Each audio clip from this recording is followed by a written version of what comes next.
I get sick of fashion all the time. Why? It's just too intense, it's too much, it's too many collections.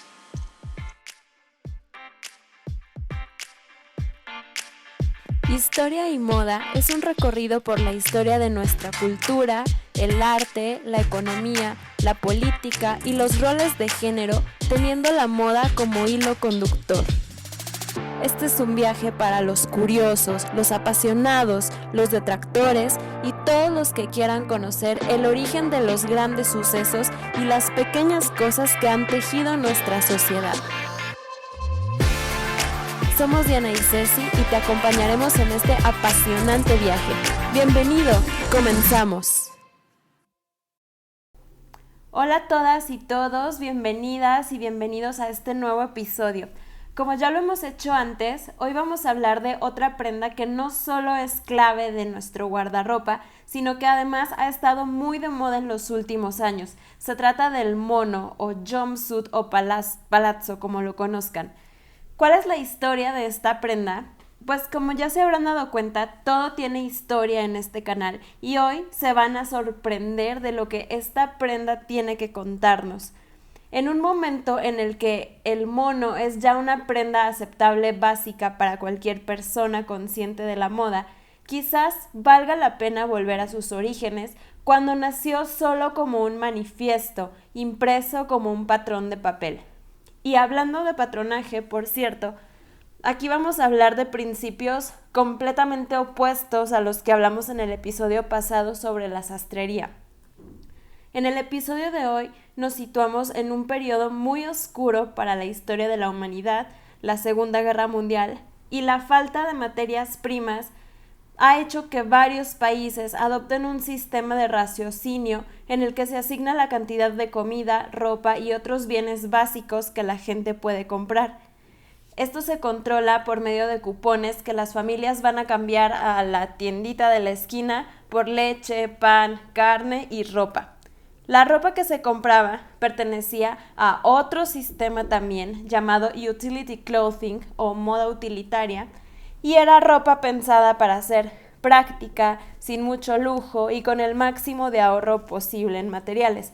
Por ejemplo, las faldas no podían tener muchos tablones o pliegues, los sacos no podían tener solapas gruesas ni doble abotonadura y había un límite en el número de botones que podía llevar cada prenda. Existía también un código bastante estricto sobre las prendas que se podían o no llevar por resultar peligrosas. Al igual que sucedió en Gran Bretaña, algunas grandes empresas recurrieron a los diseñadores de moda para evitar cualquier accidente. Tal fue el caso de Boeing, que le confió a la estadounidense Muriel King que diseñara varios atuendos seguros para sus empleadas, tanto en fábrica como en oficina. Sus líneas eran cómodas, pero no demasiado sueltas y sin detalles que pudiesen engancharse a la maquinaria que estaban usando. King, por supuesto, dio una vuelta de tuerca a la prenda de trabajo por excelencia, el mono. De boiler suit a overall o jumpsuit, en inglés existen diferentes palabras para designar a la misma prenda, el mono. Esta era una prenda que podía comprarse libremente y no con cupones. De hecho, era una prenda esencial y casi obligatoria de tener. Además de uniforme de trabajo, en pleno conflicto se convirtió en una de las prendas más habituales por su facilidad para ponerlo y quitarlo sobre la ropa en caso de bombardeo. El que incluía cierre llamado siren suit o traje sirena, llamado así por las sirenas que anunciaban un ataque aéreo, fue uno de los favoritos del primer ministro británico Winston Churchill. Elsa Schiaparelli sacó su propia versión con cinturón y bolsillos con cremallera para guardar pertenencias valiosas. Sin embargo, más allá de la guerra y de las fábricas, el origen de esta prenda reside en varios experimentos del arte vanguardista del siglo XX. De hecho, varias corrientes artísticas de este y oeste acabaron convergiendo en la que probablemente sea la pieza más democrática del armario. En Europa, tendríamos que remontarnos hasta el futurismo italiano de mano del diseñador Ernesto Michaels, también conocido con el palíndromo Taillat. Paréntesis. El futurismo es un movimiento artístico surgido en Milán en la primera década del siglo XX que tenía como postulados la exaltación de lo sensual, la adoración de la máquina y el retrato de la realidad en movimiento. Cierro paréntesis. La primera referencia a la prenda que ideó este artista apareció en el diario florentino La Nazione en 1919. Jugando con varias palabras, lo acabó llamando tuta y caló tanto que ese es actualmente el término italiano con el que se designa al mono. Era de algodón lavable y sobre todo de lo más versátil. La idea inicial se formuló como una pieza veraniega en 1919, una prenda universal, apta para todo el mundo y muy barata. Si una pieza corriente de algodón necesitaba unas 100 o 150 liras en tela, la confección de la tuta requería menos de 50. Además, excluía cualquier detalle, incluyendo simplemente 4 bolsillos, 7 botones frontales y un cuello. Para los futuristas, la elegancia no tenía nada que ver con la calidad de las telas, por lo que las mujeres debían eliminar cualquier detalle exterior y concentrarse en la belleza de la simplicidad absoluta. Casi de forma paralela, el constructivismo ruso, un arte basado en la simplicidad, las líneas puras y las formas geométricas, desarrolló una prenda muy similar. La simple geometría de su patrón, al igual que su practicidad y ahorro de tiempo y energía, fueron varios de los puntos en común con el futurismo. Sin embargo, con un fin distinto, el del trabajo. Pongámonos en situación. Tras la revolución, Rusia acababa de abolir la monarquía zarista y se encontraba al mando de los comunistas. La ideología proletaria y del trabajo caló profundamente, incluido el arte, que se vincula al concepto de la producción industrial y reniega del arte del caballete. Con el trabajo como principal punto de partida, los constructivistas crearon carteles de propaganda y ropa de producción llamada prosodesejda, y el mono fue precisamente uno de esos diseños experimentales. Esta ropa no distinguía de clases sociales. En su lugar, era práctica, ligera y confortable. Bárbara Stepanova fue una de las artistas que llegó a conceptualizar el mono, que eliminaba cualquier preferencia estética o papel individual. En un artículo para la publicación Lev, Stepanova dejaba claro en el sentido utilitario de la ropa, cuya forma venía determinada por el material y la profesión a la que estaba destinada, que no se pueden usar decoraciones. Todas las puntadas y los botones deben verse. Esto lo escribió a comienzos de los años 20. Junto a Stepanova, la artista Lyubov Popova también diseñó vestuario escénico que cumplía con estas máximas en las que se eliminaba prácticamente cualquier distinción entre los trajes de hombre y de mujer. Ante la falta de recursos tras la revolución y un inmenso país eminentemente rural, estos diseños experimentales, tal vez demasiado adelantados a su tiempo, nunca llegaron a producirse. Sobre la ropa de trabajo también experimentó la escuela alemana de Bauhaus, con Moholy Nagy al frente. En su propósito de vincular arte y artesanía, el húngaro vestía una especie de mono o traje de trabajo llamado Arbeitsanzug, algo así como un uniforme que le daba aspecto de artesano. ¿Puede la moda empezar desde cero? Es una cuestión que, como lo han observado teóricos, historiadores y curadores en última instancia, acecha esos proyectos de vestuario radicales que encarnan una nueva visión del mundo. Recordemos que siempre se ha ido hacia épocas anteriores, siempre la antigua Grecia. Entonces, aquí la pregunta es, ¿se puede empezar desde cero? En el mono experimental, diseñado a principios del siglo XX por estos artistas, es posible seguir y desplegar progresivamente la aspiración a una renovación y reorganización total de la vida. En la sociedad ideal esbozada por Thomas More, la gente usa ropa práctica que sea bastante agradable, permite el libre movimiento de las extremidades y sea adecuada para cualquier época del año. En Utopía, la gente está feliz con una sola pieza de ropa cada 2 años. Y si lo pensamos bien, en las películas que hablan de un supuesto futuro y otras realidades, no están todos vestidos así. Y de hecho lo mismo se propone en 1984 de George Orwell. Esta ropa racional, inspirada por los ideales de simplicidad y pureza de forma, pretendían enfatizar la discontinuidad y cambio en comparación con las modas contemporáneas, las convenciones sociales y prejuicios de clase. Las propuestas experimentales diseñadas por Tayat y los constructivistas son interesantes casos, ya que destacan la intersección del arte y la moda en la configuración de la vida ordinaria, así como el aspecto expresivo de la cultura material en una de sus formas más radicalmente creativas. De hecho, la ropa puede ser un agente de cambio, un inicio de cambio, y bueno, en episodios anteriores hemos visto que lo es, y estos overoles permiten la observación del papel que 2 de los movimientos históricos de vanguardia han jugado en la renovación de la vida de su público. Con el lanzamiento de la tuta de Tayat en 1920, el artista logró fotografiar y traducir a la perfección el trasfondo histórico y las tendencias estéticas de su época. Un día, al pasar por Vía Or San Michele, en un escaparate vi algunas telas baratas de algodón y cáñamo en colores brillantes.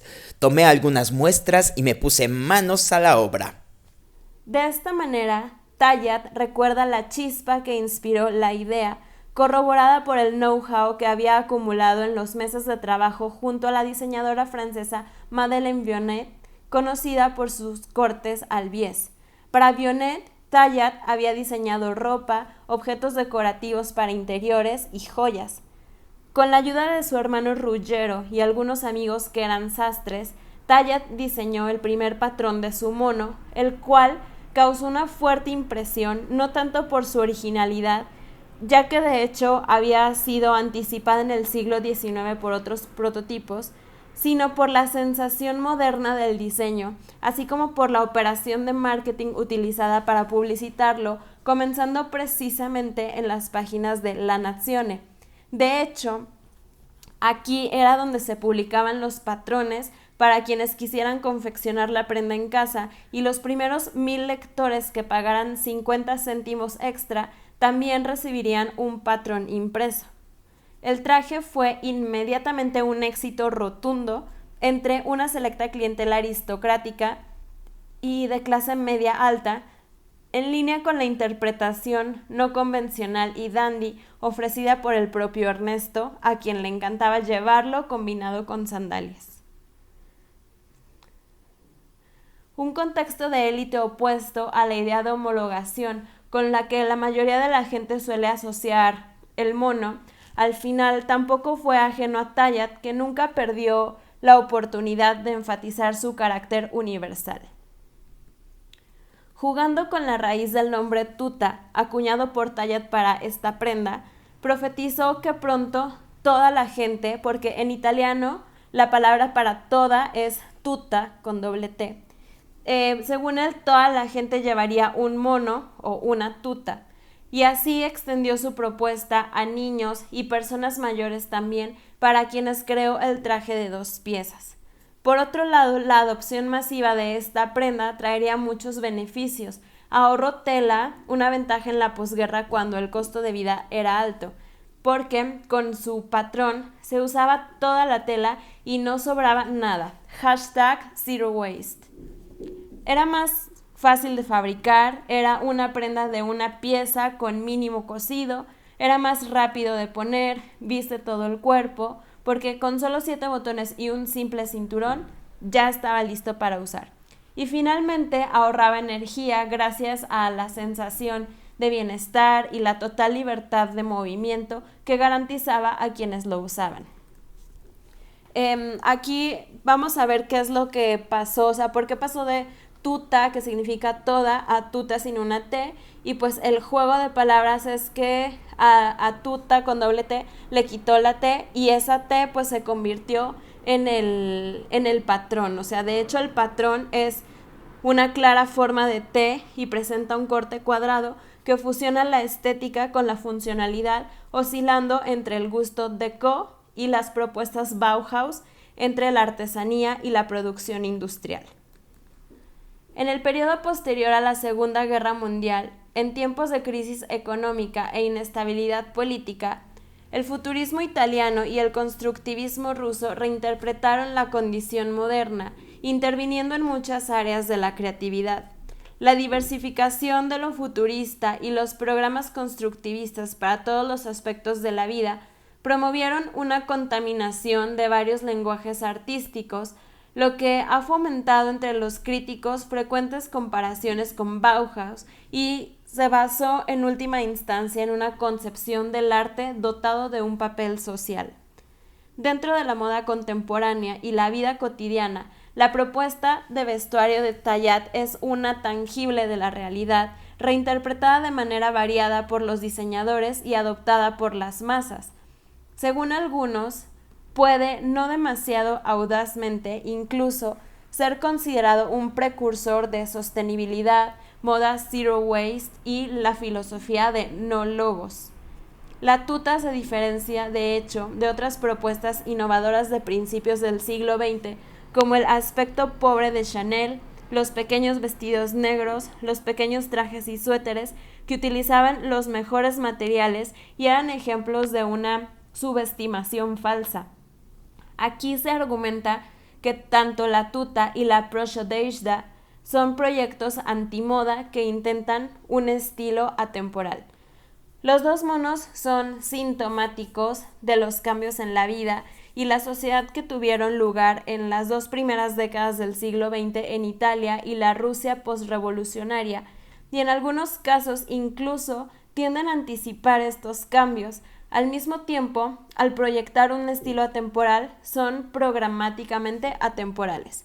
La tuta y la proshodejda aparecen de hecho para representar formas tempranas de ese ultraje utilitario que ocasionalmente irrumpe en la historia de la moda. Hasta aquí llega este episodio. Yo siento que da mucho para reflexionar. La primera cuestión es si la moda realmente puede iniciarse desde cero.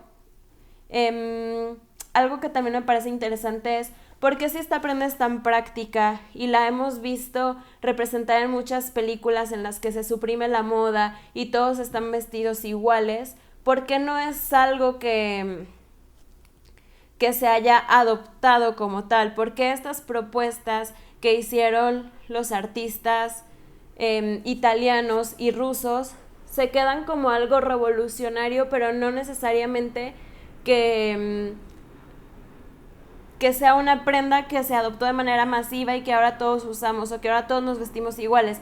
Siempre, aunque haya sido ya adoptado como parte de la forma en que nos vestimos diariamente, no significa que sea una prenda en la que alguien piense inmediatamente, en la que alguien piensa como un básico, un fondo de armario. Hoy voy a estar cómodo, me voy a poner una tuta o un mono. Yo creo que también está mucho el discurso de que la moda no, como su objetivo principal no es necesariamente ser utilitaria y no es necesariamente ser práctica o que nos ayude para cubrirnos o protegernos, sino que siempre está por encima el factor psicosocial, y por eso pues es realmente ese factor el que ha hecho la moda lo que ha sido a través de los años. Eso es lo que la ha enriquecido de materiales, de colores, de volúmenes, de estructuras, etc. Pero bueno, eso realmente ya sería otro episodio. Muchas gracias por escucharnos. Los esperamos la próxima semana con más historia y más moda. Chao.